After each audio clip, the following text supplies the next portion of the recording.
our host for the show. Which way? Here I am, here I am.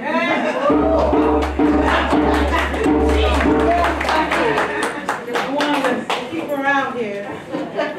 Hello, hello, is this mic working? Can y'all hear me? Yes. Can y'all hear me? Yes. I don't need this. Welcome to Sistah Celebration. Thank you. We're celebrating womanhood. We're celebrating the baby inside of you, the child inside of you. There will be song, dance, and monologues. We're going to open the show with Indigo, right? Indigo. Sorry. Okay, I'm worried about it. Sorry, it's okay. You know, that's the baby inside of you. Now speak. So we're going to open the show with some drumming, which is healing, and it's the heartbeat of our souls.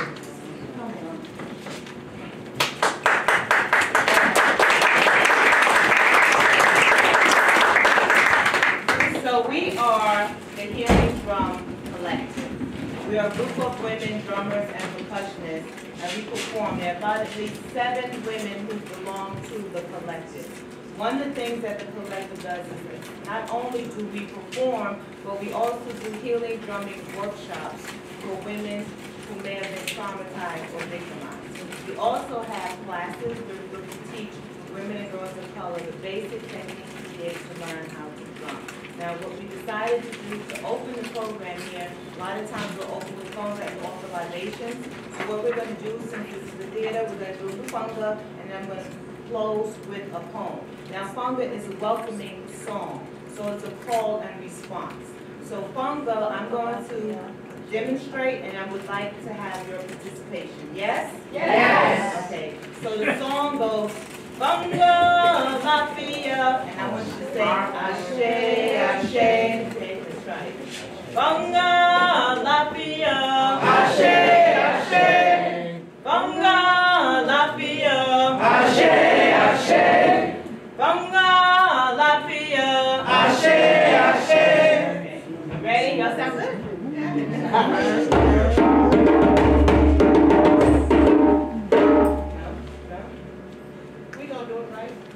Started it right, let's do it right.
Hello?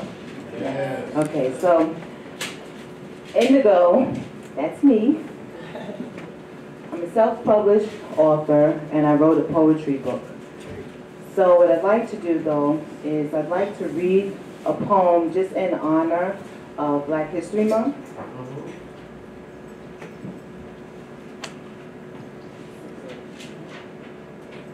The title of this is a poem. This is I refuse to salute to the red, white, and blue poem.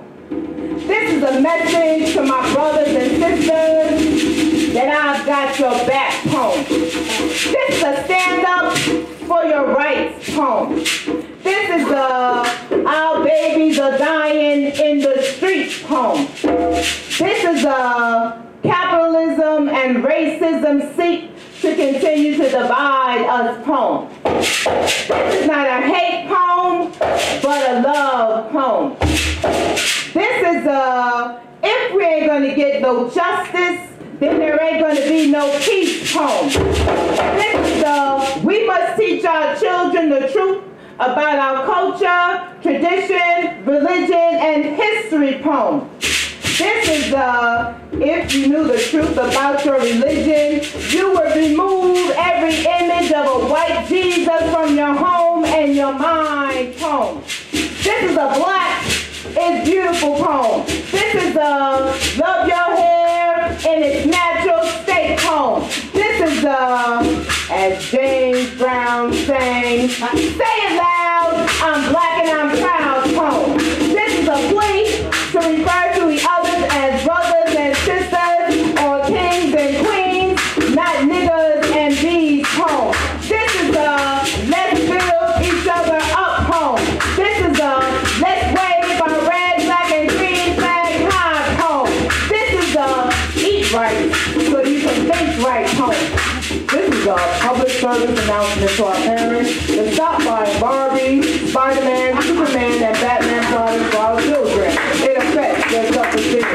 This is a call to my spiritual warriors and healers poem. This is a demand for reparations poem. This is a stop killing each other and aim the guns at our enemies poem. This is a thank you poem to our ancestors, revolutionaries, and leaders who fought for our freedom and liberation. This is a Black life is priceless and Black Lives Matter poem. More importantly, this is I ain't scared. So let's get busy. Holla, if you hear me, word.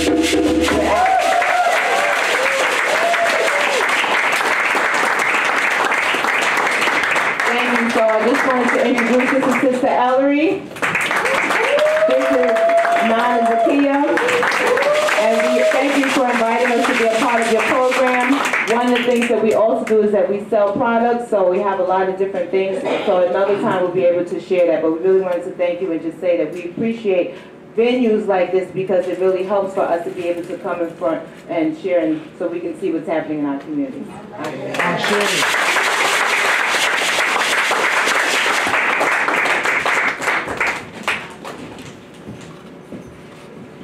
Okay, let's give it up one more time. My favorite part was, this is a Black is Beautiful poem. We got some issues with that in our culture, don't we? Ashe. But that's why we're having events like this. Sistah Talk Celebration. Let me tell you just a little bit about myself. My name is Deetra Kelsey. My partner, my lover, my man, Zaki Z Star Man, right over there. Spotlight. And we host the show. I host the show, Sistah Talk TV show. And we really celebrate Black women. Ashe. So we're going to go ahead and bring in the next performer, Velvet Toy. She's a motivational speaker. She has her own company, Third Eye Enterprise, which focuses on motivational speaking and self-development workshop. She's going to say a 5-minute monologue, When You Call My Name. Velvet Toy!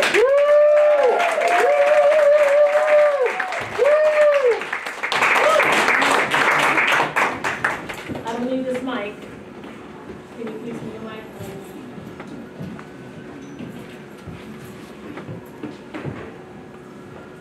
You seem to have a problem saying my name. You keep mispronouncing it. I know you don't mean any harm. do better if you knew better, right? Let me help you with that. The correct way. You don't say my name. Nigger, bitch, hoe, ugly, stupid, nobody, reject. And even though I'm fat, not even that. Your pronunciation is really bad. I don't know how you've gotten away with speaking like that for so long. The correct way to say my name is Creator. Yeah. Empress. Yeah. Goddess. Yeah. Queen. Yeah. Woman of substance. All right. Yeah. And you spell that W-O-R-T-H-Y. Wow. My name was given to me while drinking from my fountain, the River Nile. Well, when playing hide and go seek in the pyramids, while strolling and collecting gold pieces from marbles. And I would hear my name called out to me on those leisure days, while sitting at my throne with the lions at my feet.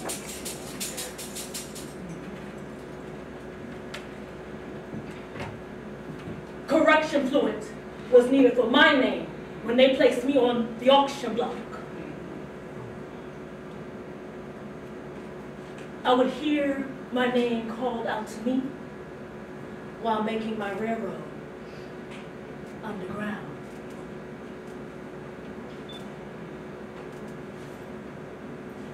Now remember, they got the memo on my name when I sat in front of the bus. Right. Tell it. And my name is a daily reminder when I retire to the master bedroom of my house, the White House. Yes, I know my name. I own it. I realize, though, many don't know how to say their name, allowing others to call them other than who they are. But there has been times in my life where my tongue has been tied and my speech slurred, where I forgot and would answer to anyone's call. But my true self always reminds me of the correct pronunciation and spelling of my name. For knowing my name is knowing my essence. Your name is not lost. Listen. The chiefs, the sage, the tribemen, the ancestors are calling you. Your name is innately inherited. It's at the core of your DNA. You just have to remember and connect, and you will be whole. Now that I've showed you how to hold your mouth and to place your tongue for the sound to come out properly, tell me, what is your real name?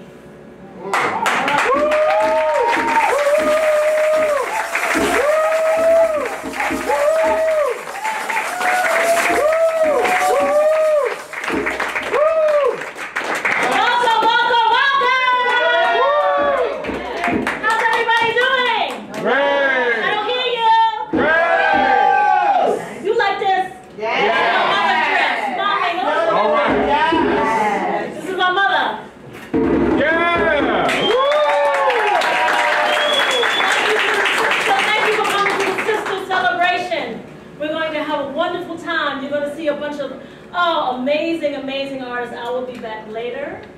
Thank you for coming and showing your support. Nikki, Sunshine, myself, and Deetra, Kelsey has worked very hard for you to be educated and entertained, and to celebrate for Black History Month, the sisters. So I'm going to pass the mic back over because I'm not hosting today. I was not hosting today. That's what everybody's seeing me. So, without further ado, Deetra. You go, Queen!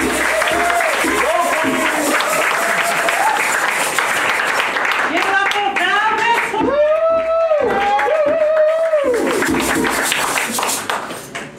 This mic really saves my voice, huh? Can y'all hear me? Yes. Okay, so I can talk normal. You know, that poem, that monologue she did, What's Your Name? You know, that reminds me of how we, this generation, even the generation before, forgot their name. You know, they answered to bitch, pose, instead of queens, or something like that. I remember growing up, you said bitch, those were fighting words. That's right. Now it's like, girl, where I know you from? You know, that's how it is. But we're going to move on. We're going to move on to Sistah Ellis. Sistah Ellis is a gospel recording artist and a songwriter. She debuted her album, A Sinner's Prayer, in 2017. So she's coming here to bring some church, y'all. She's going to sing a couple of songs. Bring some church in. Come on, Sistah!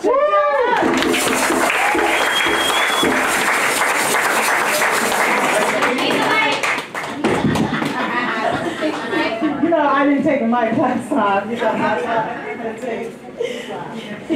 You better sing. Thank you. How y'all doing? All right.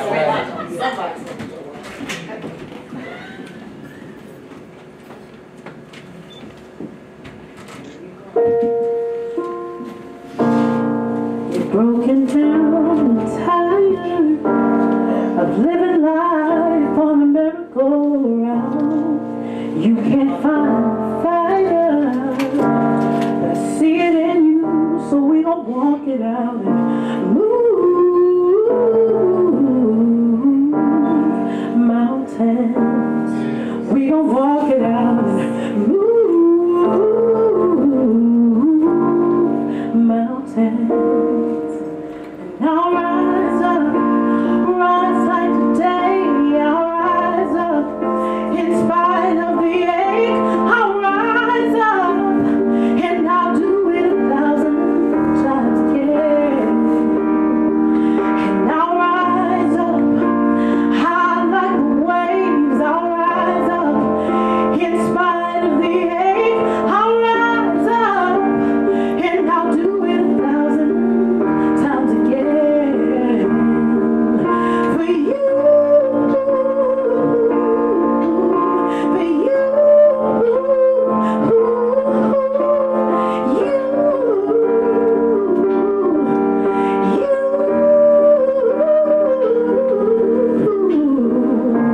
when the silence isn't quiet and it feels like it's getting hard to breathe, and I know you feel like dying, but I promise we'll take the world to its knees and move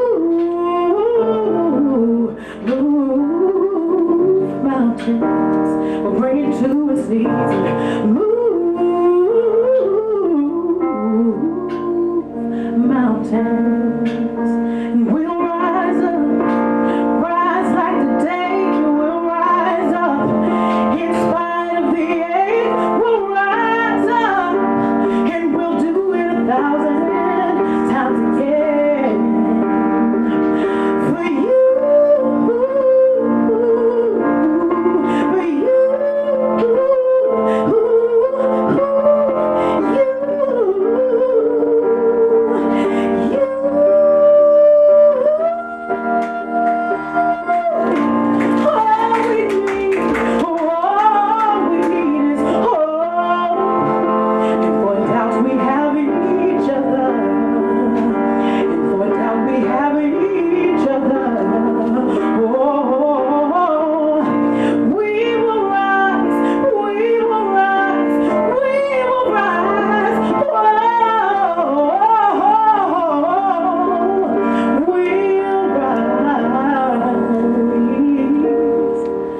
we'll rise up, rise like the waves.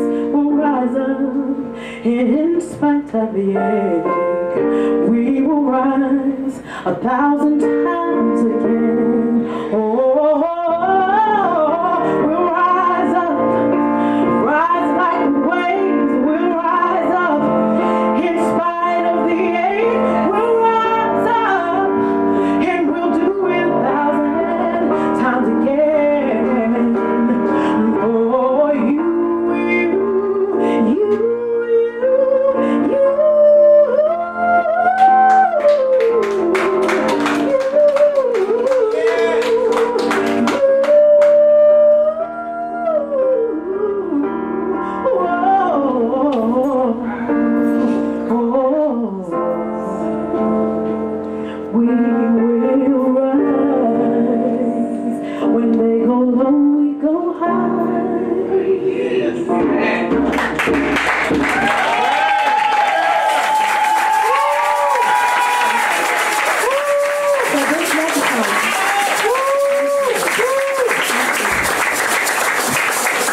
is an original piece off my album. It's called You Won't Break Me Down. Now, I'm just going to take a minute to tell you that, you know, we all been through a lot. Everybody got a story. And sometimes we get broken down by our friends, by our family, by our loved ones, by strangers. You know, we're emotional creatures by nature. But we can't let it break us down because, you know, we got God on our side. This battle that we fight, it ain't ours. Right? This ain't our fight. We ain't got to fight it alone, but we try to. I used to say I'm a victim of a suicide attempt, but I'm a warrior. I made it through. I made it through. The Lord had me there for a reason, and He kept me. So I hope that you guys can rock out with me with this piece called You Won't Break Me Down. All right. Are we good? Hey. Turn it up a little bit. Yeah. I always been so weak and ashamed of the real me. Insecurity reigned and life was victory. Master of the beat and God, I could not believe. But then I started to be empowered by His glory. Yeah, not this time or another. You won't break me down.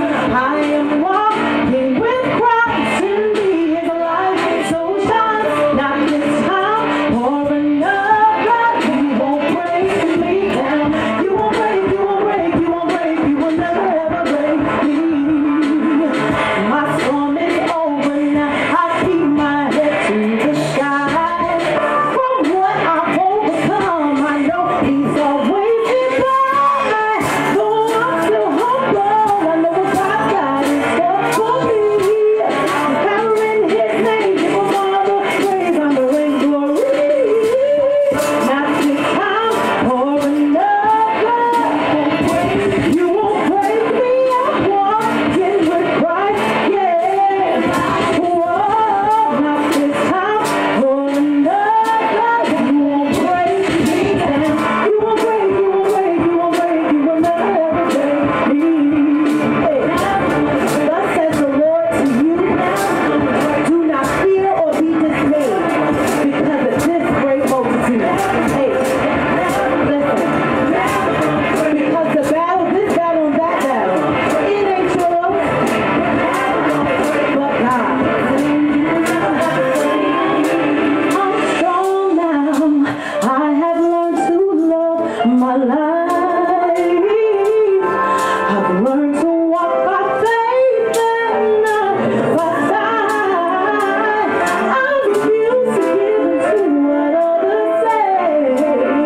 Father, I pray in Your grace I must stay.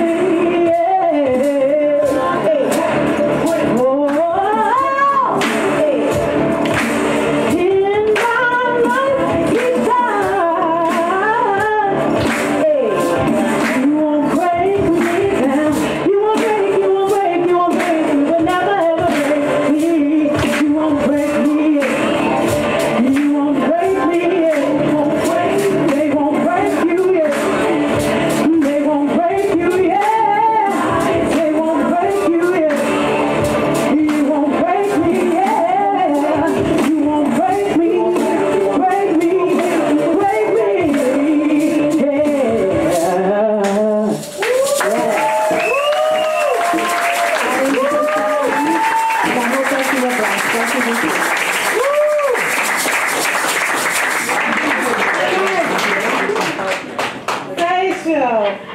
Facial, that was great. I told you. Praise church in here. What a wonderful, wonderful voice. Next we have Dr. Duncan. Folktales. Dr. Duncan? Who-wee! Yes, she's coming. Dr. Duncan is a folktale, and let me see. Yeah, she's a folktale, and she's going to talk about Oh, we know you. African. Yes, we do. You need a mic? I do. Ashe, Ashe. Ashe. In Ghana, West Africa, they start telling by having the person who is telling say, I go. And you who are listening, you say, money. Amen. So let's do a rehearse. Ashe. Amen. I go. Amen. Oh, let's put some vinegar in it. I go. Amen. I go. Amen. I don't hear the pepper. I go. Amen. Oh, great. There were 3 magicians, and they were traveling together, going cross country, until they came to a river. And each one did a magnificent thing. One had a string. He took it out of his pocket and he put it over one tree, and then he tied it to the second tree. And then without taking off his sandals or anything, he just very gingerly walked across the river. The second magician had with him a small bottle. He quickly threw the bottle on the ground, took the cover off, and all of the water from the river went into the bottle. He walked across the river. When he got to the other side, opened the bottle, released the water, and the water all came back again. The third magician put his hands together, and fire erupted so intense that it evaporated all of the river. I want you to think about which was the most profound of all the 3 magicians. Just think about it. I'll tell you about another magician who was not known as a magician, but she did such amazing things, like her ancestor, Harriet Tubman, Sojourner Truth, you know the list. Her name was Claudia Cumberbatch Jones. What's her name? Claudia Cumberbatch Jones. She was known as Claudia Jones, born in Trinidad, mother, father, and 2 younger sisters. She lived there for about 9 years. Then her mother and father decided economics were so ghastly that they moved to here, New York City, in Harlem, 103rd Street, 13 West 113th Street. They lived there for a year, had saved enough money to bring the 3 children to the U.S. to join them. Claudia went to school at junior high school for about a year, then her mother unfortunately made her transition. She continued in school, went on to high school. She studied right here on 6th Street, Wadley High School. She was an outstanding student, and she was about to be awarded the Theodore Roosevelt Award, but she could not attend the high school graduation because economics were so severe that her father was not able to buy her the cap and the gown. So she did not go to the ceremony. And because the father had been working and being paid as the editor of a Caribbean newspaper here in New York City, he lost his job. He found another job, and then he lost that one. So he then was able to work as a superintendent of one of the buildings in Harlem on 107th Street, 610 West 107th Street. And the conditions there were difficult, and the condition in the apartment that they lived in was so damp that Claudia developed tuberculosis. Now, with the tuberculosis, that left her with a weakened heart, and muscles within her body that were also weakened. But she was a trooper and a survivor, so she got better. And she continued to work. She worked in a, forgot what you call them, laundry. And she noticed so many of her co-workers would faint from the intense heat in the laundry. So she resigned and worked at a millinery. And she worked there for a number of years. And she noticed the conditions of people that she worked with was so horrible that she protested through writing. She was the editor of the women's newspaper in New York, and she joined the Communist Party because she thought they were doing something. As a communist, she moved quickly through the ranks, from a member to a writer to a journalist to an editor, and was appreciated for her work and her diligence. While she was there, because of her communist affiliation, she was deported. From New York, they couldn't send her back to Trinidad. Trinidad wouldn't take her because it was a colony, still a colony at that time.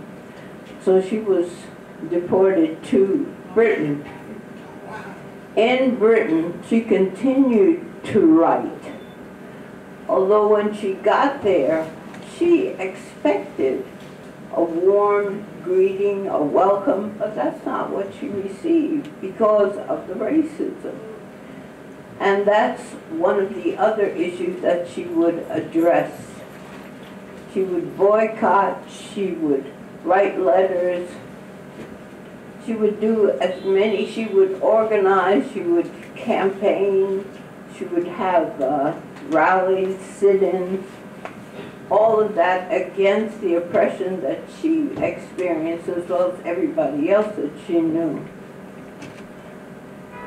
So much so that she was arrested when McCarthy came in and was interviewed. She, along with a number of others, were arrested because of their activism.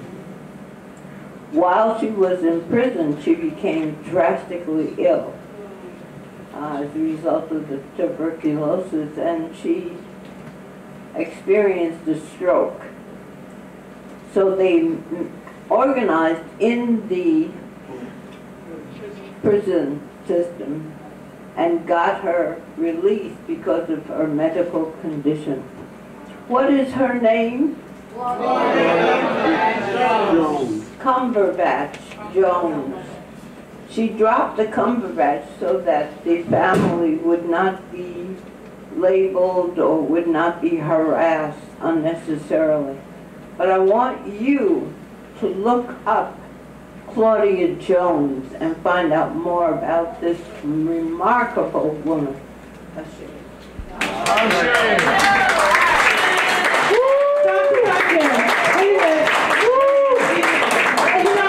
That's very interesting what you said. I want to ask you one question. First of all, I want to say your name is Dr. Joyce C. Duncan. Yes. You're a first-generation American-born. You're from Jamaica. Yes. And you lived in Sugar Hill. Yeah. I'd love to interview you. Okay. But you hold a doctorate, an honorary doctorate in theology. Yes. Because of my activism, that's what was given to me. And you also are an international African folklorist. Yes. Why African folklore? Why did you choose that? I love it, and visiting many of the countries there, I learned more of the stories and traditions and the delicious food. Yeah, so continue the cultural enhancement by passing along the stories. You know, I love African folk tales. I do. My mother used to say things to folk tales to us as we went to bed, particularly with slavery. You know, she used to say they would sell your brother John, they would sell your sister. So that's inherited in me. But my soul sister is Zora Neale Hurston. My God, and that She was a blazing energy. She loved to dress up. She loved to cook and always make sure that there was something in the pot so that Langston Hughes could come by, have a meal, or Thurman Johnson could come by and have a meal. Any number of her friends would come by, and she took care of herself as well as helped to support them. I just want to thank you for coming up and sharing your story. Okay, what's her name? Gloria Cumberbatch Jones. Good. Now we have coming up is Kim Weston Moore. She's been on Sistah Talk. We celebrated her. Hey, how you doing? How you doing? Right. Beautiful. You have an organization called Potpourri, right? Well, it's Rhythm Color Associates, and I present an annual reading series of global works by women called Potpourri World Women Work Series, and we are embarking on our 10th season. So, that's that. So, since you came up with, are you doing for us? Okay, so tonight we're doing a piece, an excerpt from a new piece by Karima, and it's targeted for family, but high school and middle school. And it's called Me and Michelle. And basically, it's we're just doing an excerpt. So it's how Michelle influenced these two young ladies from different social stratas. One is kind of upward mobile, bougie black, and the other one is around the way kind of project. Like Sugar Hill? Yes. Yeah. Okay. Here we go. Okay. Places.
Utilizing my own style. You don't want to create? Well, I'll make sure you're the principal of my Twitter forums. Promise. That is unless you become fat and slovenly. Then I'll have to give your spot to Vivian. Well, she has more experience in being fat.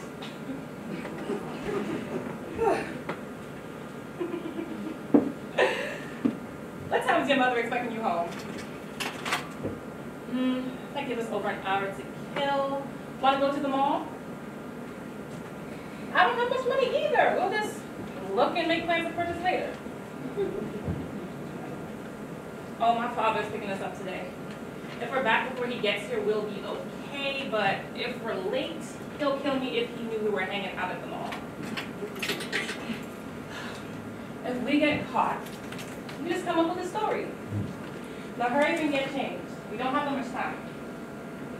I got loyalty inside my DNA. Cocaine quarter piece, got war and peace inside my DNA. I got power, poison, pain, and joy inside my DNA. I got hustle, though ambition, flow inside my DNA. I was born like this, is born like this, immaculate conception. I transform like this, perform like this, without you a new weapon. I don't contemplate, I meditate, they're off your fucking head. This that puts the kids to bed. This that I got realness, I just kill shit, cause it's in my DNA.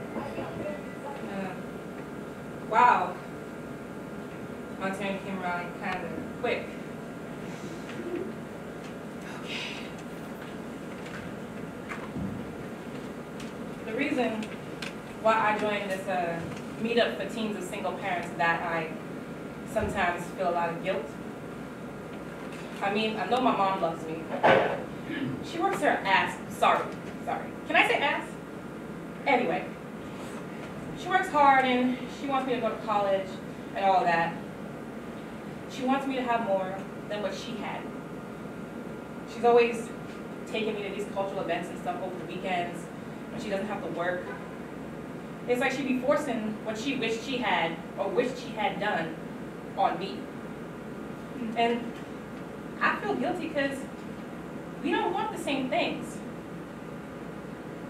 She makes me feel guilty whenever I try to tell her that I'm not interested, that I don't want to go to college, at least not right now, that I just want to get a job and help out.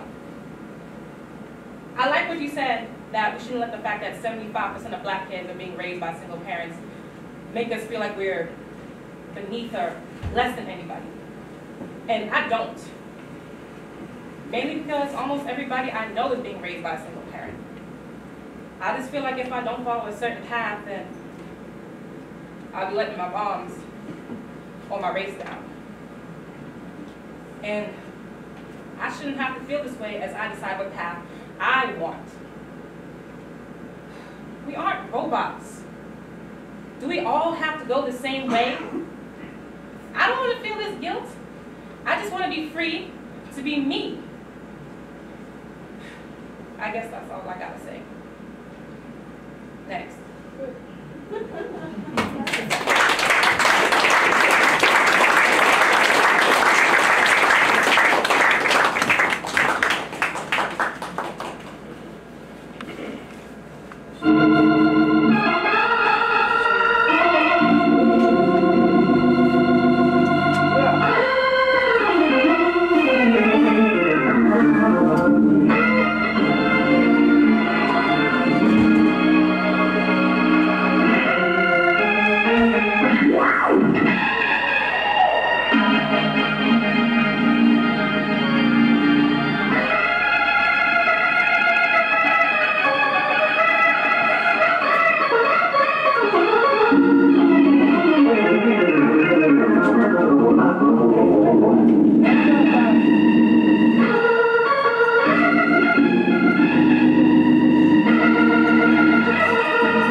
It is such a profound honor, truly a proud honor to be here today on behalf of myself and my husband as we celebrate one of the greatest spirits our world has ever known, our dear friend, Dr. Maya Angelou.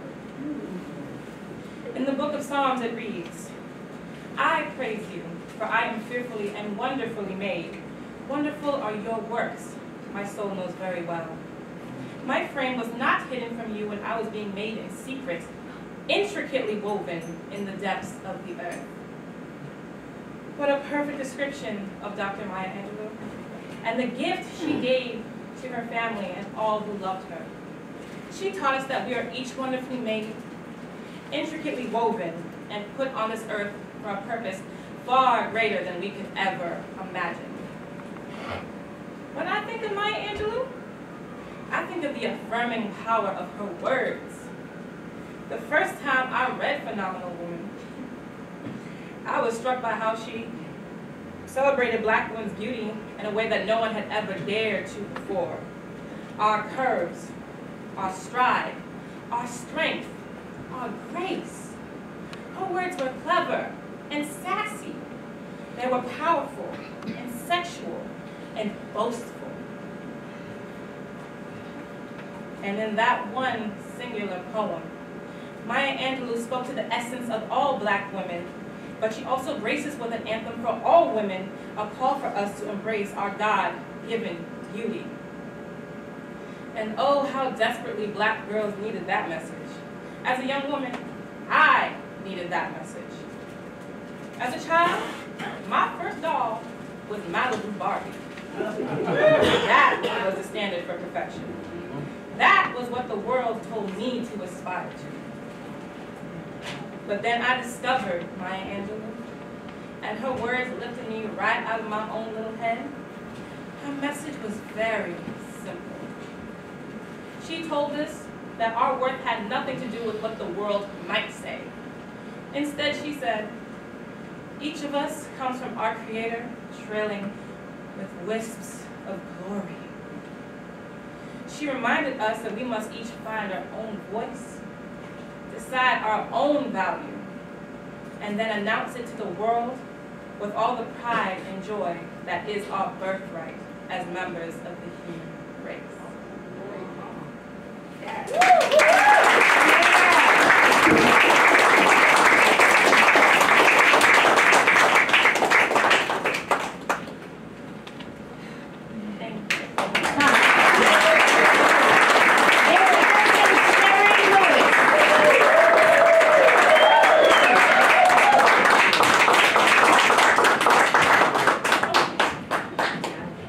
Yes, you said it. Say it one more time. Introducing Cherie Lewis. Woo. Thank you. Thank you for writing that. I didn't write it.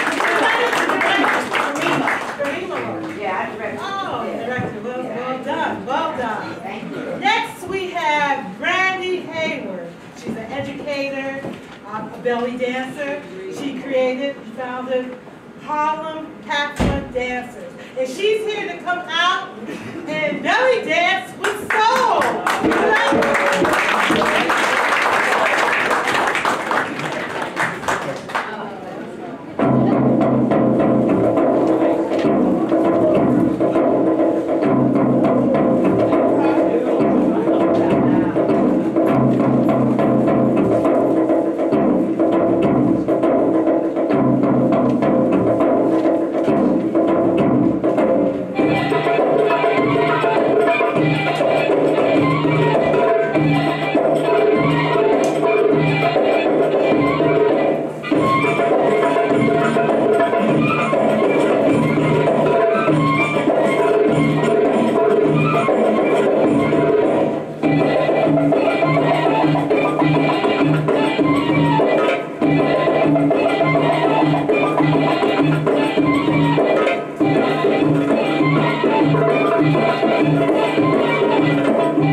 She has no. One more? Oh. That's what I was going to tell her to do.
Give me a second. Come on. That's a maybe. It's gonna be a maybe. That's right. Oh, we got some music? 1 second. Yes. We can play the music before, or the first music.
My name is Brandy, as you've already heard, and I have many jobs. One of them is to be a belly dancer. A belly dance instructor. Is this one? Yeah. I'm a belly dance instructor, mostly. And every now and then I perform belly dance for charity events or do workshops across the country. I noticed that there was a dearth of dancers of color, which really puzzled me because the lands where we come from, and where the people are black, Egypt, Morocco, Tunisia, Algeria, where these folks come from, there was a dearth of black belly dancers in this country being represented. So what I created was Harlem Hafla. We know where Harlem is, I'll see you there. And Hafla just means a gathering where there's food and dance and drumming. And Harlem Hafla Belly Dance with Soul has belly dancers of color. I would say 85% of us are black, and a couple of them are Latino. This year there will be one Caucasian dance. She was one of our volunteers. She kind of, she was, we got 2 days of reparations out of her, so I let her on our stage. She was our volunteer. We worked on it for 2-3 days. So I said, you know, if you want to come back next year, we'll let you. But it's going to stay black and white. But she earned it. She really did. In any event, we're going to be at the National Black Theater in Harlem. We're going to have a black-owned place, a black neighborhood, black dancers for the most part, and doing black dance. So we hope that you'll come and join us. It's a really fun day. Professional black belly dancers are going to be teaching it today, workshops. The second workshop will be by a male, Yasser Darwish of Egypt. So the men can join in too. And he's one of the big dancers. The 20th of July, thank you for that reminder. Just look us up. But Harlem Hafla, 20th of July, National Black Theater. And at night, there's going to be about 16 of us, belly dancers of color. And we would really love to see an audience who looks like you. I'm jealous of you. This is what I want to see. A quick question. Isn't it like belly dancing more like a East Indian? Not at all. Not at all. There are hybrids of it throughout the world because tribes have entered, conquered each other, visited, etc., met, intermarried. But Egypt, if you look at their temple walls, those people are brown and they're dancing. The costuming has changed, the dancing movements are not. Sumerians moved down, they became more Arabic, but those people were black. They're on the other side of the Aswan Dam. That is their dance, our dance, black people. Because of my class, you're going to get a lot of lectures. You have a question? Yes, ma'am. Yes, ma'am. You're going to get the real history. I don't just do this for fun. Here's another question. I'm actually a nerd. I was in the library online. The line was too long to check out my books. And I saw a belly dancing video, and I got hooked. You have a question over here? Yes, ma'am. Well, I was just wondering, there's lots of Middle Eastern restaurants, Mediterranean restaurants in the city. I've never seen belly dancers in those restaurants. Every now and then you will, but I often call and ask. And when I show up, they suddenly don't need a belly dancer. Yeah, that's it. Sometimes they do, but most of the time they don't. Or I'll give you 5 minutes. So I'm giving a stage and a space and a voice to belly dancers who do what I do. Right on. Okay. So you have a question here, right over here? Yes, ma'am. Where are your classes involved? Okay. Well, you know what? This isn't being recorded, is it? I couldn't afford Harlem rent. I'm from Harlem. When I graduated from college, I couldn't, go to this office. But I'm one neighborhood north in Washington Heights, Cultural Arts Center. And if you look up Harlem Hafla or Google it, you'll find me. And you know what? I have a bunch of bad cards in my bag. I'll try to give them out. Oh, yes, please bring up. I have cards. I'll stay. Hafla. Oh, I'm sorry. H like Harry, A apple. F Frank. L like Larry, A apple. Harlem Hafla. I'm sorry, ma'am. I hope you will. I want to see you well. Harlem in house. Mostly us in my classes. I'm Latina, but it's mostly us.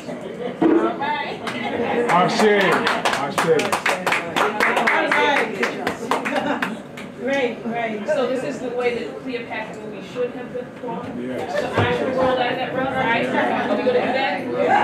Not Elizabeth Taylor. Like me. Oh, that works for me, right? You are so kind. So kind. Thank you. I'm going to roll out of this rough. Not Liz Taylor. I'm playing with y'all. She'll love my class. If they love y'all. Thank you so much.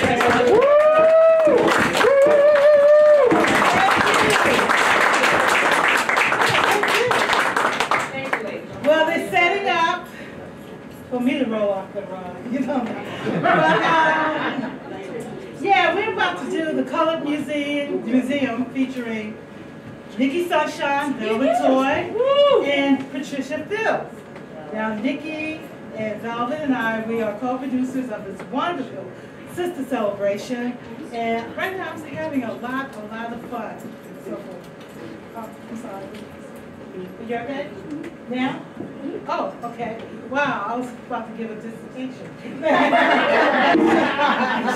me off. That's what she told me. Okay. All right.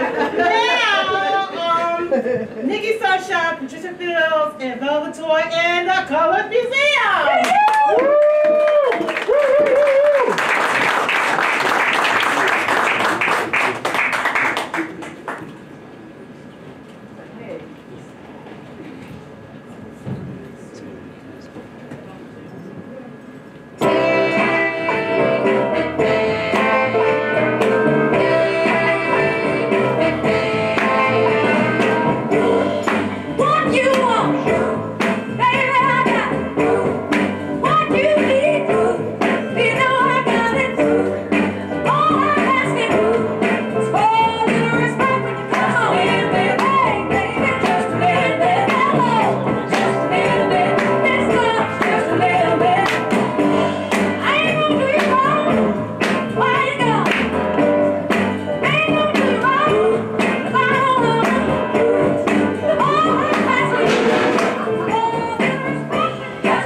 Lawanda, girl, wake up.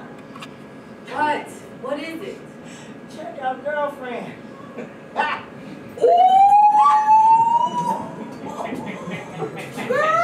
I don't believe it. Look at that poor thing, trying to paint some life onto that face of hers. You think by now she realized it's all about the hair. It's all about the hair. What hair? She ain't got no hair. She done died, fried, and dechemicalized her shit to death.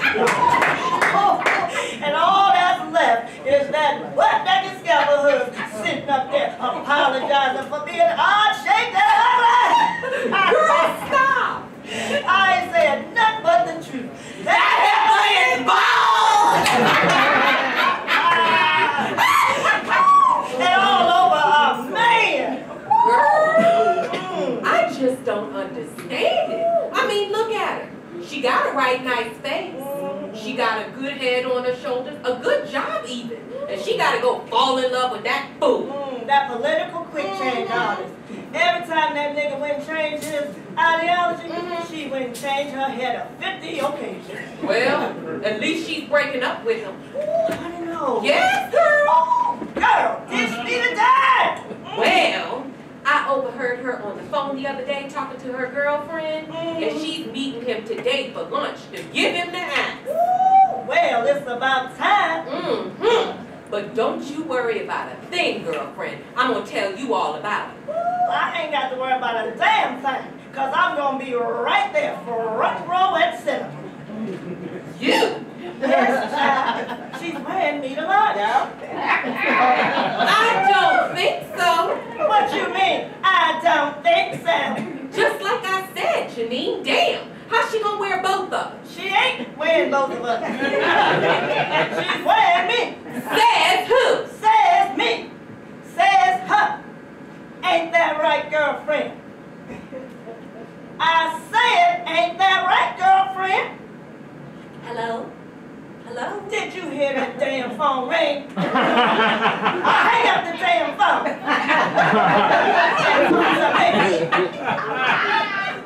I don't understand.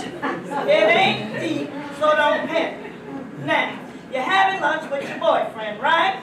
I think I'm having a nervous breakdown. I said you having lunch with your boyfriend, right? Yes, right.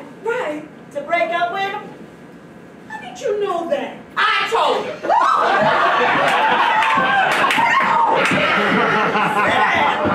Set your behind down. Now, set her straight and tell her you wearing me. No, she's the one that needs to be set straight. Tell her you're wearing me. No, tell her you wearing me. I actually hadn't made up my mind. What you mean you ain't made up your mind? After all that food I put you through, you gonna need all the attitude you can get. And there ain't nothing like attitude and a healthy head of kicks to make his stuff shall river like this too. That's right. When you wearing me, you letting him know he ain't getting no sweet talking, comb through your love without some serious resistance. No. The kink of my head is like the kink of your heart, and neither is about to be a hot pressed into surrender. Oh, that shit is so tired. The last time attitude worked on anybody was 1968. Janine, girl, you need to get over it and get on with it. And you need to give that nigga a goodbye he'll never forget. I say give him hysteria, give him emotion, give him rage. And there's nothing like a toss of the dress to make your emotional outburst shine with emotional flavor. You can toss me back, shake me from side to side, all the while screaming, I want you out of my life forever. And not only will I come bouncing back for more, but you just might win an Academy Award for Best Performance in a Dramatic Role for a head of hair. Miss Honey, please. She don't need no Bobby doll dipped in chocolate telling her what to do. What she needs is a head of hair that's coming from a for real place. Don't you dare talk about anybody coming from a for real place, Miss Made in Taiwan. Well, I ain't ashamed of where I come from. Besides, it don't matter where you come from as long as you make it in the right place. Well, it don't matter the grade as long as the point gets made. So go on and tell her you're wearing me. No, tell her you're wearing me. Set the bitch straight. Who you want? Let her know. Get her way to the beginning to be me. I'm Molly. She is king. I'm exotic. She is common. I am black. She is red. I'm from T-O-N-L-A. Tell her you're wearing me. Tell her.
We'll take an intermission and we'll be back on the second half. And you all will see me at the end of the show. All right? Everybody clap it up for the Sistah. Who's drunk in here? Who's drunk in here? Who's drunk in here? Who's drunk in here? I've been drunk since 3 p.m. Anybody else? Oh my God. Okay, we didn't do the roll call. Is the Bronx in the house? That is the weakest Bronx representation. Baby, you're supposed to represent the boogie down. I'm gonna give you another chance. Is the Bronx in the house? Okay, 2 people represented. Where's Jersey at? 1 person had money for the toll. That was it. What about Brooklyn? Brooklyn always represented. What about Uptown, Manhattan? Hey girl. Uh-oh, the people from my church is here. I bet that Lord, let me tell you about the people from my church. Let me tell you something. I love the church people, but don't give the church people your phone number, okay? They will text you day and night and every day, all types. They texting me every day, and then they calling my phone every night almost. 11 o'clock at night, I'm getting phone calls. Nikki, this is Sister Herman. We need you to help out with the bake sale on Sunday. I'm like, look, Sister Herman, it's a Tuesday night at 11 o'clock. My boyfriend is about to pour syrup in my butt crack, Sister Herman. I'm about to use his face as a slip and slide, Sister Herman. I'm gonna need you not to call my phone. I got love for the church folks. I ain't got nothing against the church folks. I love Jesus. I do. I pray about everything. I really do. I was just walking on 2nd Avenue and I was praying before I walked into the store and I was like, Jesus, please let this Hennessy be on sale, Jesus. Please let this pregnancy test come back, nigga. I see we got some side conversations going on. What y'all talking about? Anybody need some money? It's the Sistah Celebration. I need to borrow money. What you got? It looks like people got some clapping here if you got a real job. The sisters need some serious assistance. Ain't nobody getting W-2 up in here who got a 401k? Make some noise. This side is good, this side is broke. This is the broke side. I have a college degree from Northwestern University. All right now. Don't clap, I'm working in an erotic massage parlor now. My family had no idea I had Rivermore balls and Kobe Bryant. You know anything about that system? Where you work at? You look sparkly. Where you work? I retired 30 years ago. You were retired 30? You look 35. You trying to borrow some money. Yeah, exactly. The sisters know. The sisters know. Okay, so listen, I'm Nikki Sunshine. I'm so happy that you decided to join us for our Sistah Celebration. I have been a member of WOW since about May of last year, and this is a wonderful, wonderful place. The energy, the love, the support, it's overwhelming. The beautiful people in this place have helped me produce my show. I have been doing my one-woman show here. I am doing another show tomorrow at 3 p.m. So if you can come out and support me, tell a friend, because the sister needs some money. So I can do comedy, I can stand up here and do comedy, but we have so much more show. I am very excited for you. Did y'all enjoy the first half of the show? So we're going to pop things off with a beautiful black sister. And she is the founder and creative director of an organization called Brown Girls Burlesque. Anybody heard? You like sexy brown girls? You got to see something. The Brown Girls Burlesque, they're going to be performing next Saturday at the Brooklyn Museum. Go to browngirlsburlesque.com and I bring you a beautiful black brown sister. Put your hands together for Queen Chicago!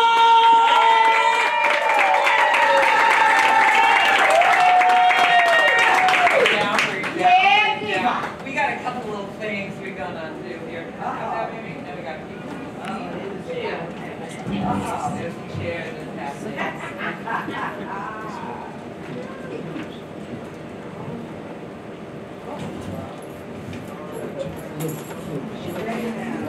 Let me sit this ass on you. How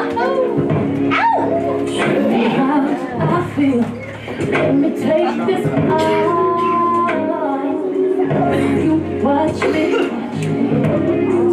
Yes, mass appeal. Don't take your eyes. Take your eyes off it. Watch it. Babe, if you like, you can touch it, babe. Ow, ow, ow. You wanna touch it, babe. Grab a hold, don't let go, let me know.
This next performer coming to the stage, I've known her for a number of years. She is a veteran in the comedy game. I'm talking about she's been on Arsenio Hall. She has performed on Saturday Night Live. She currently is on Sirius Satellite Radio. Clap it up for Rhonda Hansel!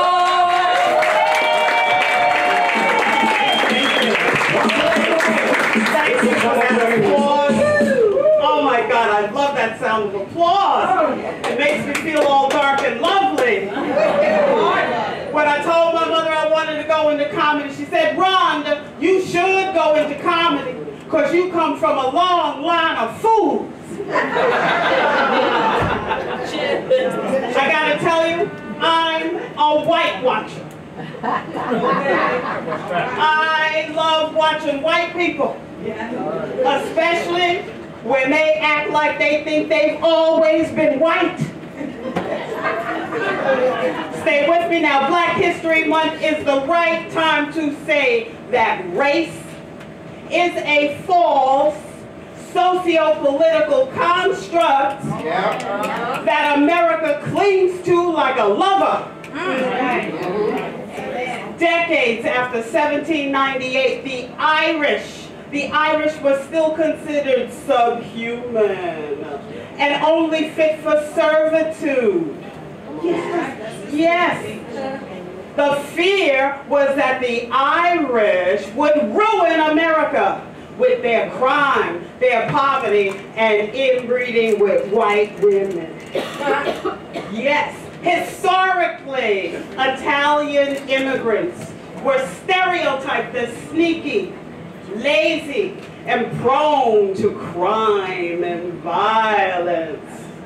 I love seeing people of Italian descent act like they don't know that they were still being lynched in America into the 1900s.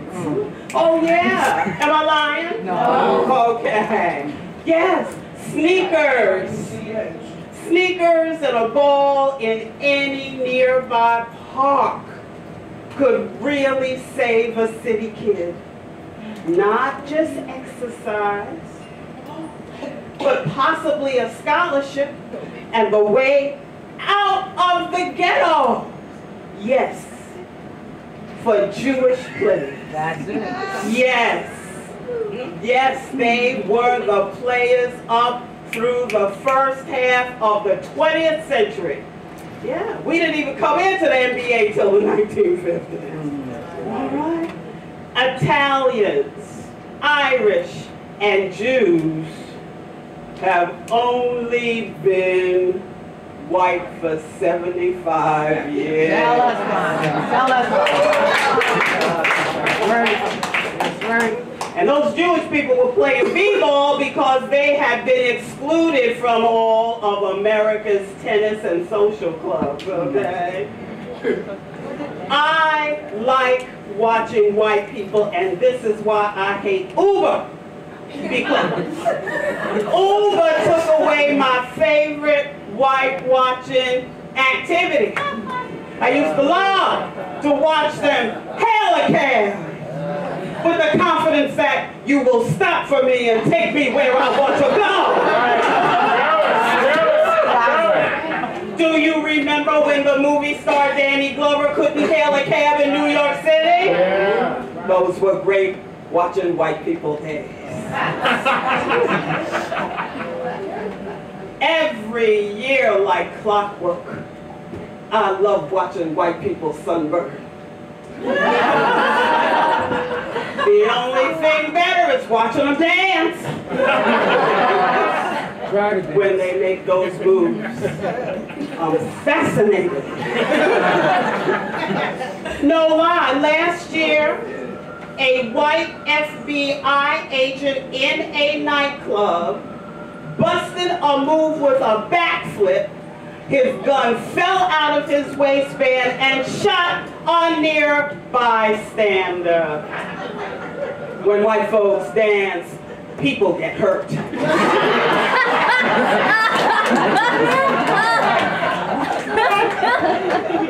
It's cool, on fleek, or woke is any example. Our African American vernacular English is legendary. Black people, we are the champions of slang. Yes, but white people adore a euphemism of understatement. Oh, yes. Oh, yes. They love discussing their adventures in vandalizing, stealing cars, selling drugs, shoplifting, and not getting caught. Yep. And how often afterwards the police drive them home. Oh my God.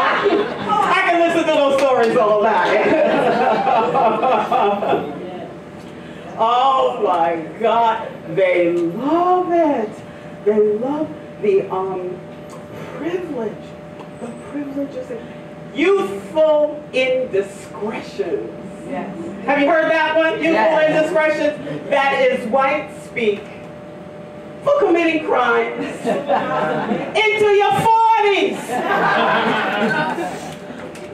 Oh my God. And they casually label taboo or illegal activity as an experimental phase, which allows them to experiment with heroin for 20 years.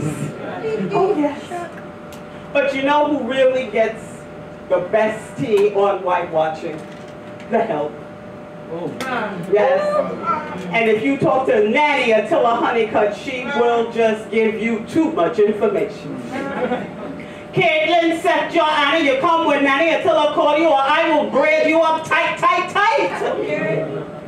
These children, they have no home training. Yes, their parents raised them all by Dr. Spock. Dr. Spock is dead.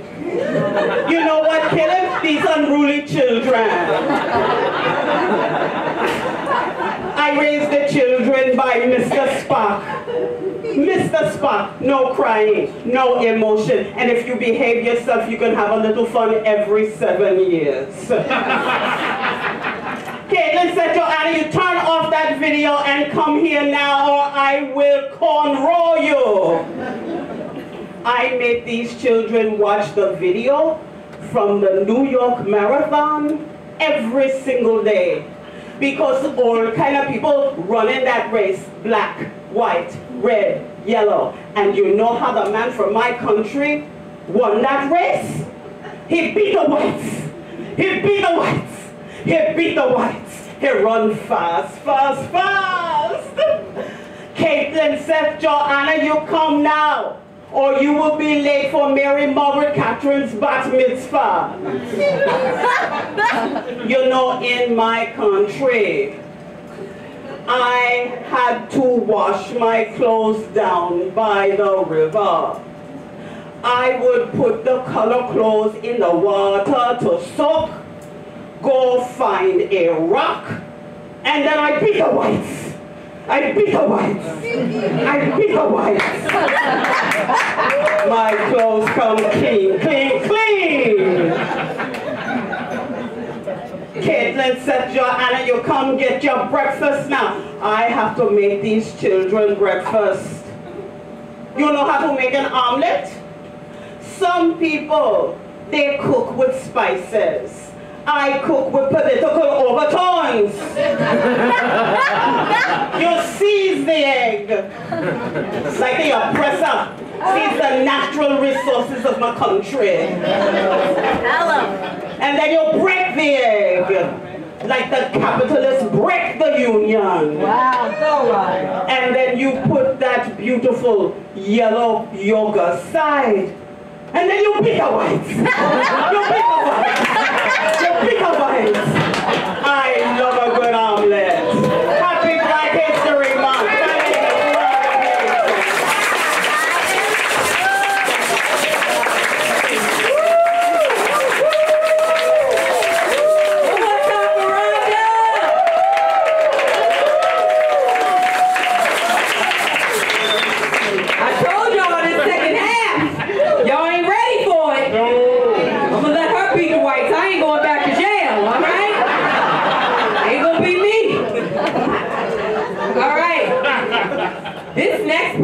performer hails from Chattanooga, Tennessee. Anybody from down south?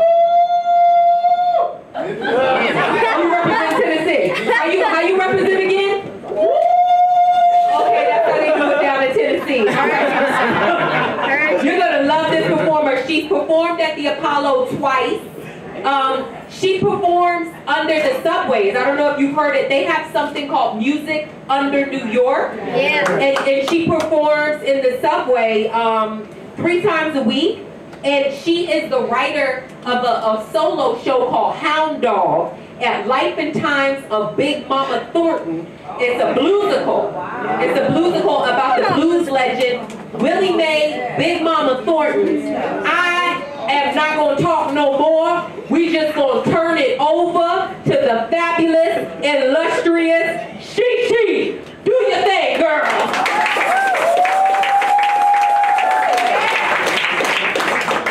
Well, how the hell y'all doing? Seems like y'all doing all right in the damn juke joint.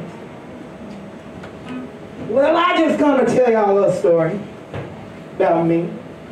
You see, in 1951, the break I had finally been waiting finally happened. You see, this cat named Don Roby, now he was a damn giant in the blues music business. Even started his own record company called Peacock Records. Y'all know that shit? Some of y'all do. Some of y'all a little uppity and shit. That's all right, I'm here to teach you. Well, you know what? That shit sound good. Had me sign and record on his label. I was like, oh yeah, baby. Here come the damn money. No, my black color ass still had to travel. I still had to sing to try to make me some cash. Well, I mean, we recorded a couple of songs here and there, but there wasn't no damn hit. So then Don, him decide, him gonna hire a writing team.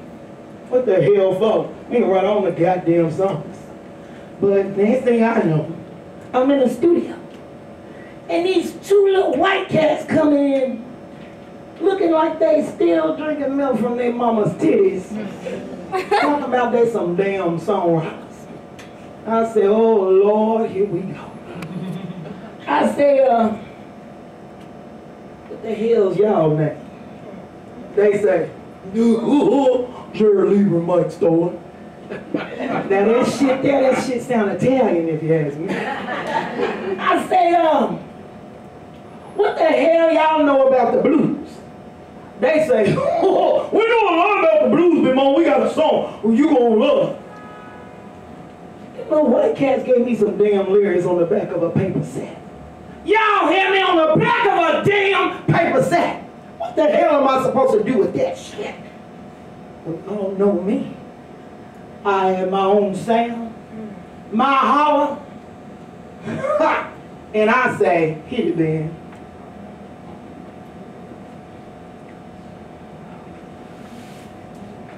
Ben, y'all out there? Can't find him nowhere. That damn Ben, I'll be trying to tell him don't be drinking too much and shit. Probably went out for a damn smoke. That goddamn Leroy, I'll fire his ass when this shit is over. Shit. You ain't nothing but a hound dog. You're stupid around my door. You ain't nothing but a hound dog. You've been stupid around my door. Well, you can wag your tail, oh, but I ain't beating you no more. You told me you was high class. Well, I can see through baggage. Yeah, you told me you was high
You see, me, I was the singer.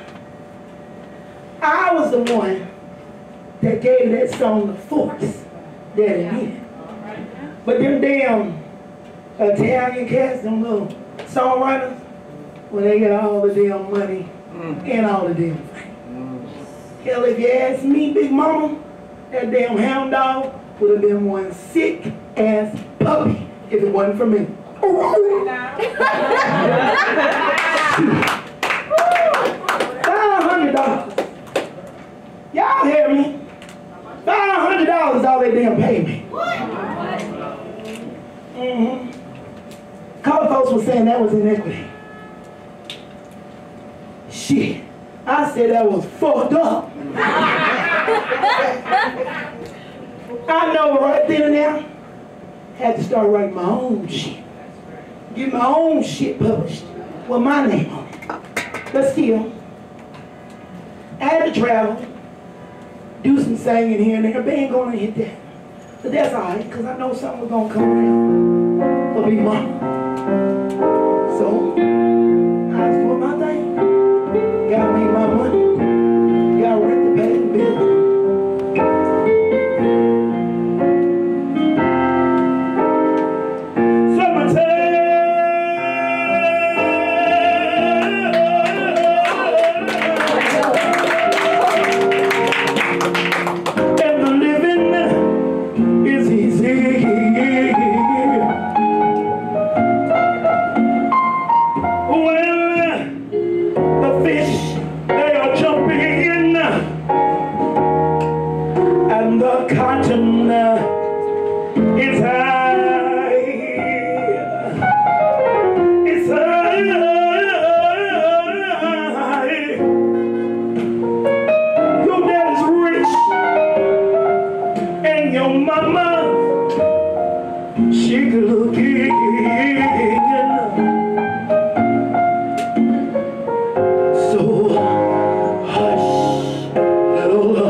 The 2018 Solo Festival with her bluesical about Big Mama Thornton. And it's amazing the stories that we have as black women.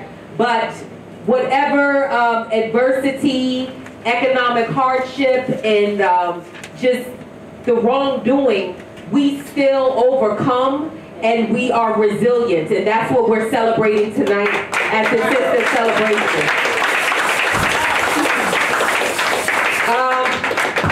On March 1st, She's going to be performing at the University of North Carolina, Chapel Hill. She's going to be doing her show. So if you want to see it, you can go to www.shedance and see when she's going to be doing it again here. This next performer that's coming is actually one of the co-producers of the Sistah Celebration. We produced this show. She helped me with my one-woman show, Confessions of a Massage Parlor Madam. And on March 1st, we will be back here at WOW, and we're going to be doing a showcase. A little bit different than this. We're going to be celebrating women. So it's all about the women again, because here at WOW, that's what we love. We love women and all of that. But our next performer is going to be doing a different piece. She did a piece earlier. This one is a little bit more serious, and it's going to be hard-hitting. Please give a warm welcome again for Velvet Toy.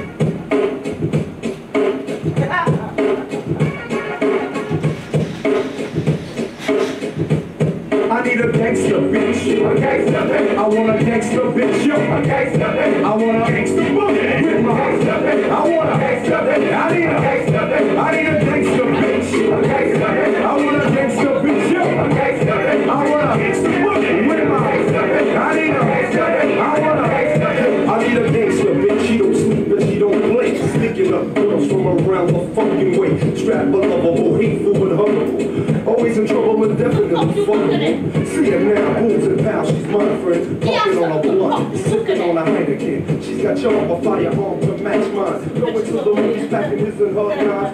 Oh my God! What is wrong with her? She seems so angry. Why'd you have to speak like that? Such an embarrassment to the common race. You need to mind your business. I ain't saying nothing to you. I wasn't fucking with nobody. I'm eating my shit, and I'm minding mine.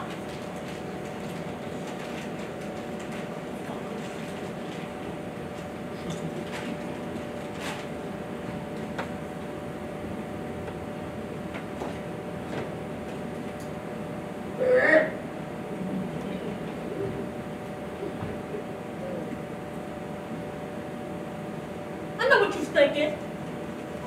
You're thinking her fat ass don't even be eating nothing, right?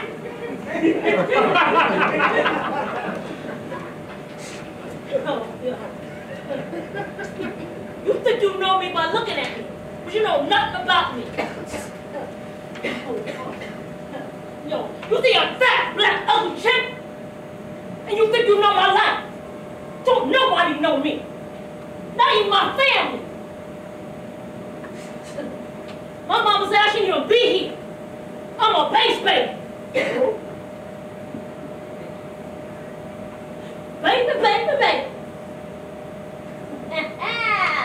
I know you're great with you until you got here. Yeah. I was doing this again.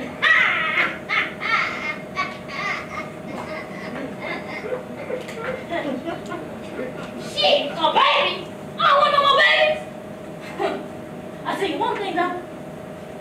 If I knew you was in my belly, your ass wouldn't be here.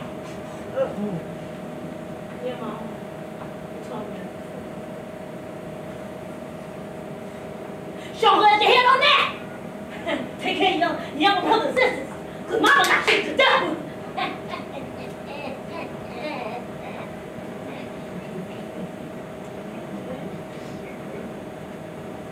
Now all I'm good for is being a babysitter and a mama to my younger brothers and sisters.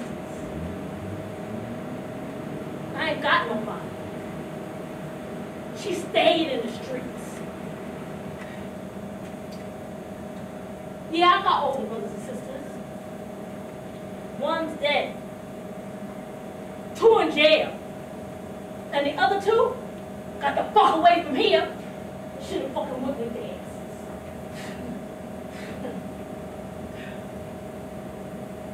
Stop looking at me like that. I know I'm stupid.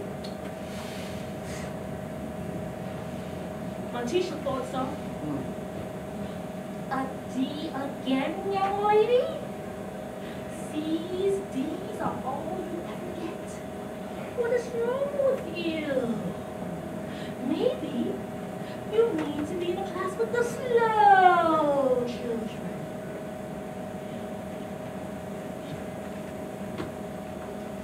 I figured I keep going to school. I had to be there for my younger brothers and sisters anyway. What you shaking your head for? Fuck is it? No. Bullshit. Damn. My daddy? Yeah, I know my daddy. At least that's what my mama told me that was my daddy. Yeah. No. Pardon me, Mrs.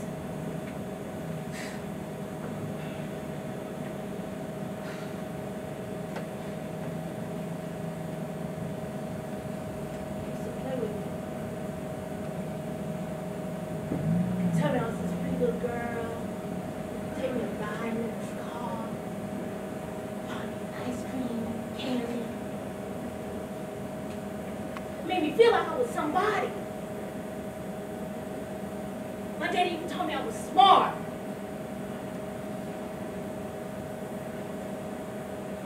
Baby girl. Sweet little baby girl. You wanna go for a ride in Daddy's car and get some ice cream? Yes, Daddy! Who's my small, pretty baby? Sorry, good girl, too. Do you love your daddy? Yes, Dad. Daddy loved his baby girl. And don't you ever forget that. I love my daddy.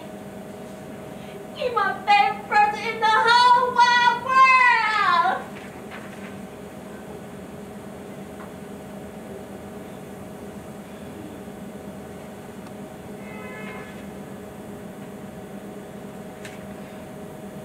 Started getting confused though.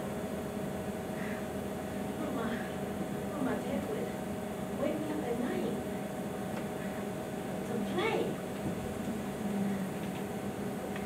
He told me he wanted to show me the game show and tell.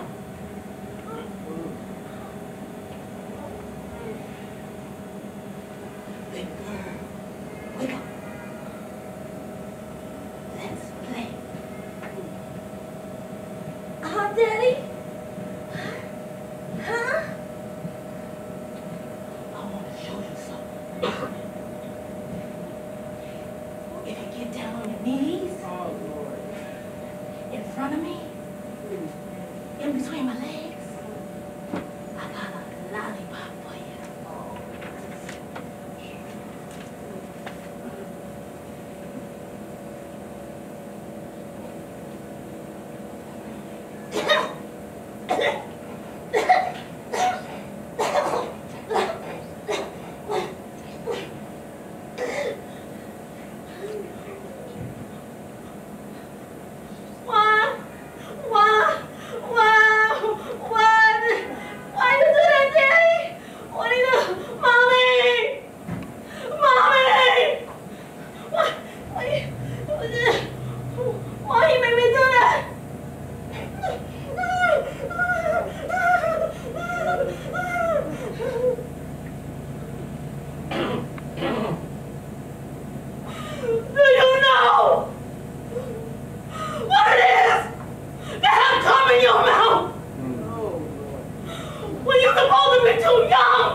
My daddy, he told me he was supposed to be my first man. And he was, from age 7 to 15.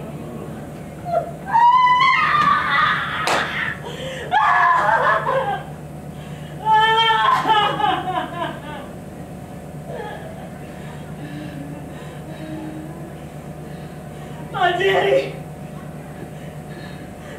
he was the one who taught me to make to pull it out.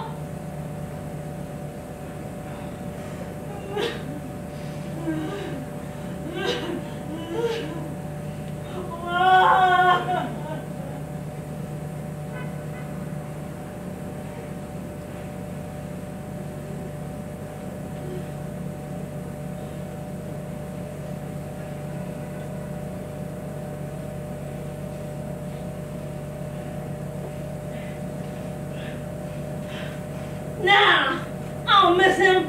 Fucking bastard. Fucking miss him. Fuck up. Nah, I don't even know I told you that shit anyway. I'm good.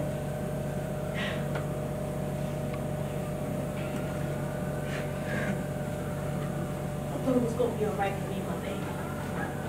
Yeah. I was scared. But my baby was mine. And I knew my baby was gonna love me, and for the right reasons.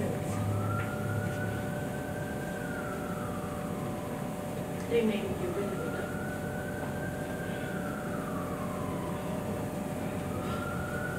Because I wouldn't tell them the boy's name.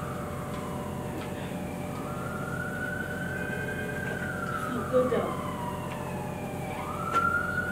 Fantasizing about being loved by somebody else. You know what? It's best I never met my baby. You know what? Because my baby daddy was my fucking daddy! I'm not fat because of food! I'm fat because of pain! But what do you care? Nobody's ever cared!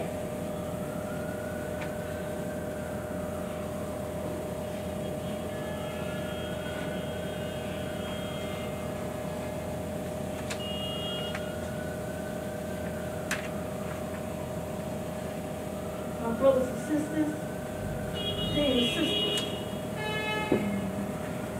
My mom was dead.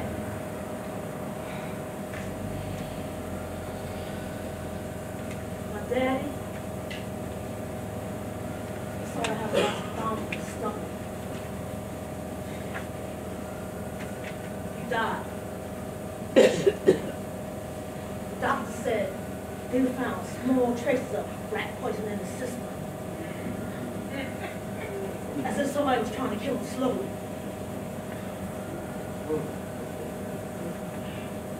And they asked me if I thought anybody wanted him dead.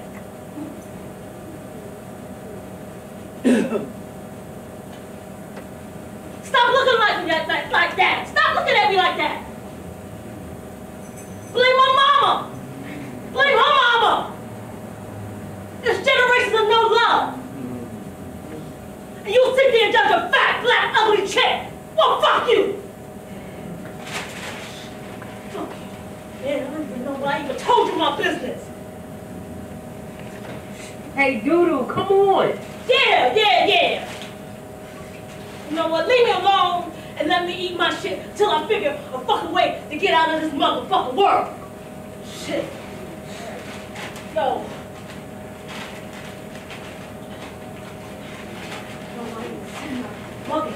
Mugging today. This motherfucker like to see these motherfuckers. Some gentrification bullshit. This is my motherfucking hood. I don't know where you motherfuckers at. Fuck out of here. You know what? But you know what? Maybe one day you find a way to stop judging and stop loving people like me.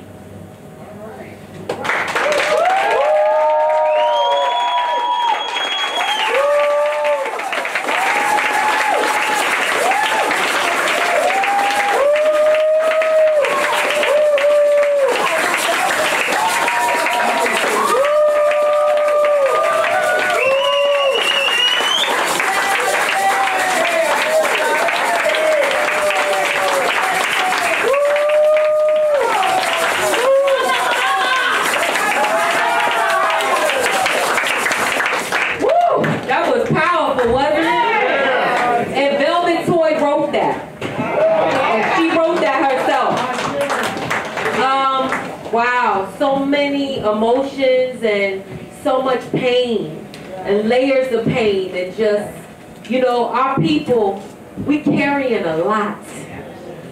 On the trains, you see us, I mean, it's a lot that we are carrying as a people, and we may not have the money that other people have. I always say this to my friends and my family.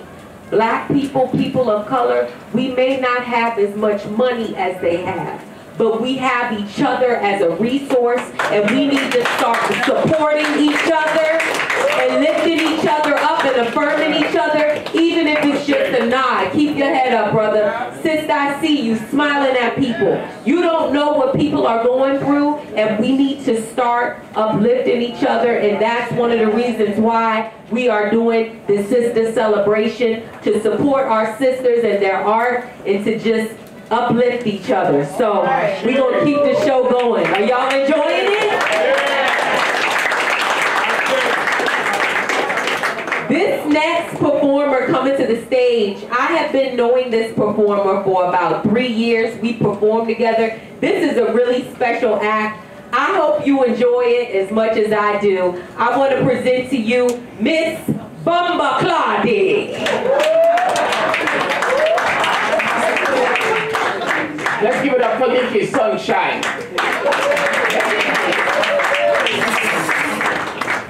Hello folks, I'm Miss Bumba Claudia. I'm a life coach and motivational speaker, and I want to share something with all of you, okay?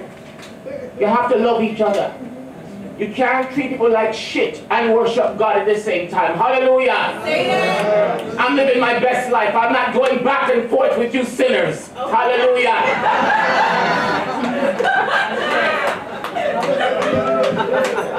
Look at all the beautiful women in the earth. Who are single ladies? Single ladies, raise your hands.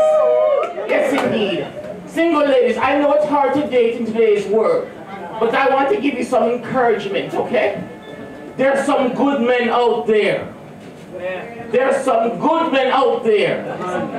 The only problem is that they're all fucking ugly. But they're good. As you can tell, I'm Jamaican. Where my Jamaicans at?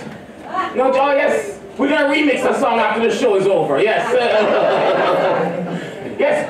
The best thing about Jamaica, folks, the best thing about Jamaicans are Jamaican men. Jamaican men are the most loyal and dedicated cheaters. A Jamaican man will cheat on his wife during the middle of the day wearing the brightest fucking clothes and then wonder how he got spotted.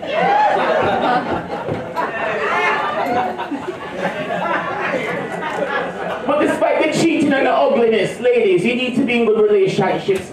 But there's a problem. Relationships are very confusing.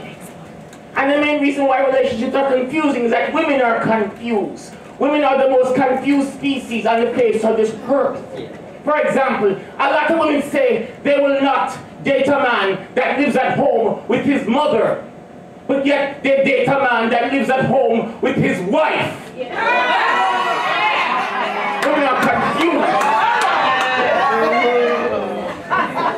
But despite the confusion, you need relationships. But the most critical relationship you can have as a woman is with your children. But there's a problem.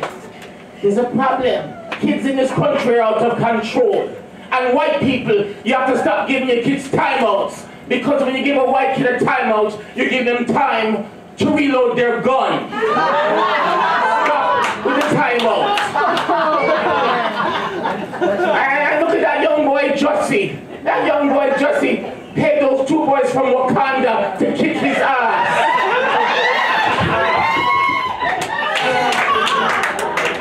I don't know why he paid them. Liam Neeson would have done that shit for free.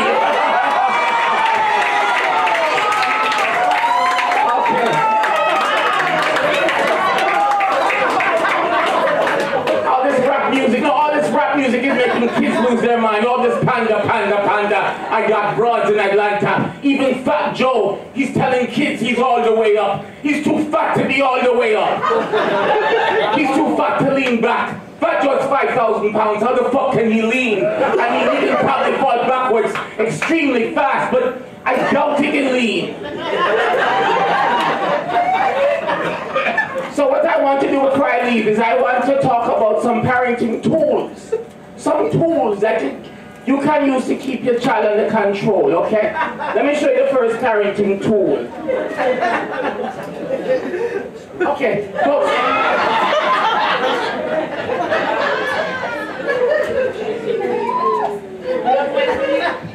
this is called the shoe. See, this is old school. Like LL Cool J, I'm gonna knock you out. Mama's going to knock you out.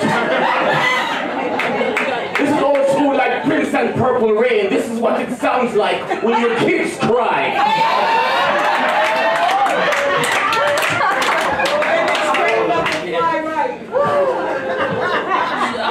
But let's say, for example, your child is out of control and they're smoking crack and cocaine like Whitney Houston and they want to dance with somebody. They want to feel the heat with somebody. They want to smoke the crack cocaine with somebody that loves them. Well, if that's the case, you're going to need the most powerful parenting tool on the face of the earth. Hold on. Folks, this is the fist.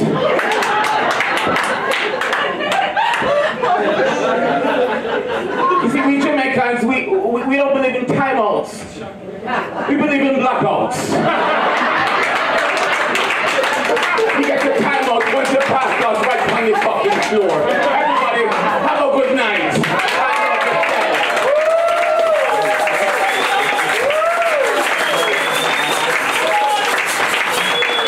I need one mic, I'm like Nas.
In the show, and now she's going to do a piece from a play called Zora Speaks. I believe she wrote this piece, so she's going to do a piece from Zora Speaks.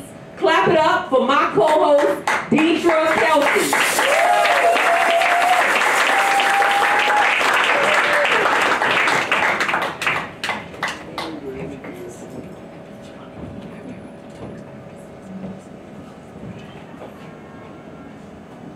It's been 3 weeks.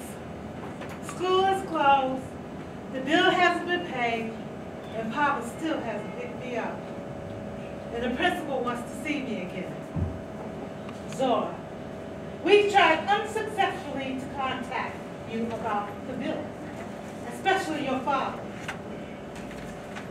We need to discuss this matter and get this resolved. Now, Papa isn't well. Ever since he married my stepmother, he's been not acting right. He's been making my brothers and sisters leave home, and she's just terrible. Just listen to me, please, just let me stay. Zora, please. This is a highly educational institution, not a charity service. Only the creme de la crop are admitted to the Don't you mean the creme de la creme? Zora, you're nothing but a spoiled 14-year-old brat. If you say one more smart word to me, you will never step foot in this institution again. I was so scared. Jacksonville, Florida was strange. I couldn't eat where I want, play, or even sit down for a rest, all because of Jim Crow. Man, I didn't mean any harm. I was only using what the school has taught me. Okay, well, you can stay until school closes, but you have to work. Maybe then we shall hear from your father. Well, school is closed and still no word from Papa. I don't know what's wrong with Papa. Ever since Mama died, he never acted like this. He was the king of Eatonville. Big man. He could out-talk you and out-lick you. Once Papa hit a mule, knocked him out with his fist. Yes, he did. Papa, every time people would come to the house, all they would ask was, where's the rab? The man from over the creek became preacher and mayor of Eatonville, Florida. Big man. When Reverend John Hurston stepped in front of the pulpit, the women in the church still got the Holy Ghost, and he didn't even have to say a word. Oh, here she comes. What's so different about her? She could barely look in my face. If my stepmother did anything to Papa, I'm gonna whip her. Ma'am? Zora, I called you in here to talk about the bill. Unfortunately, we just received this letter. I don't know how to tell you. I'll read it to you. As you know, Zora is a very smart girl. She's the smartest one in the family. Couldn't believe it. Papa giving me a compliment. Ever since my wife died, I haven't been making enough money to send money to the school. I cannot support Zora nor her education. I am offering Zora to you. The school can adopt her. She's a good student, and you can train her to be a teacher. This is the best I can do for my daughter. I trust you with her. God bless.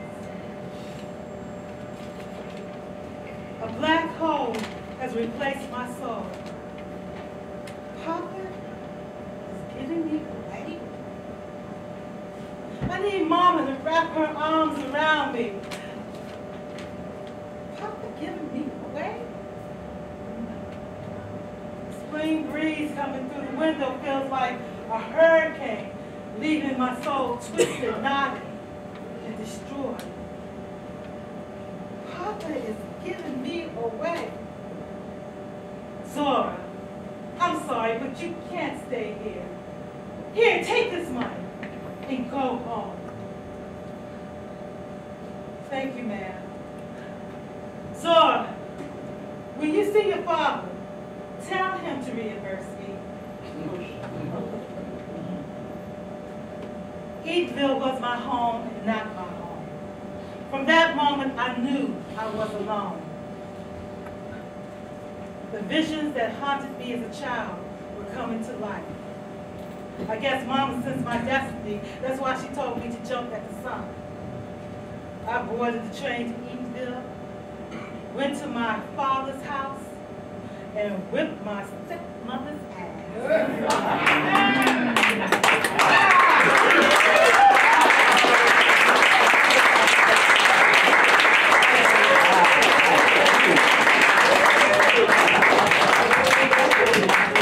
One more time for Deidre.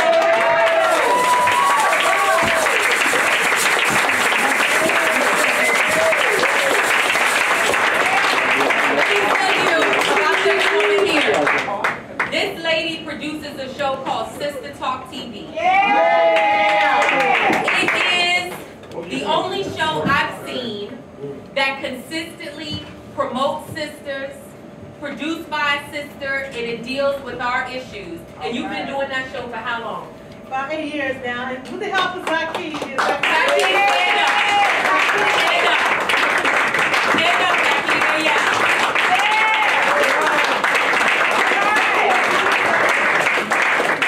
Raise your hand if you've heard of Sistah Talk. Yeah! How do you access it, Nikki? It's on Manhattan Neighborhood Network. I want to pull down the screen just so you can see the promo. Deidre doesn't know, but it's called Sistah Celebration, but really the show was to celebrate her. Oh, wow!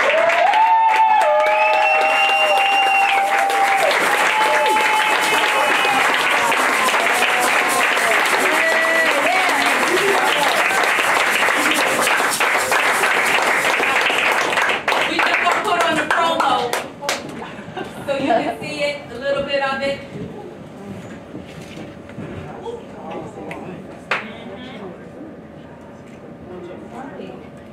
Hi, this is Deidre Kelsey, host of Sistah Talk televised live Saturdays at 2 p.m. on MNN1. On Sistah Talk, we feature beautiful, intelligent sisters and brothers too, from the world of entertainment, politics, music, health and wellness, and so much more. Watch Sistah Talk televised live Saturdays at 2 p.m. on MNN1. Sistah Talk, we're more than just talk.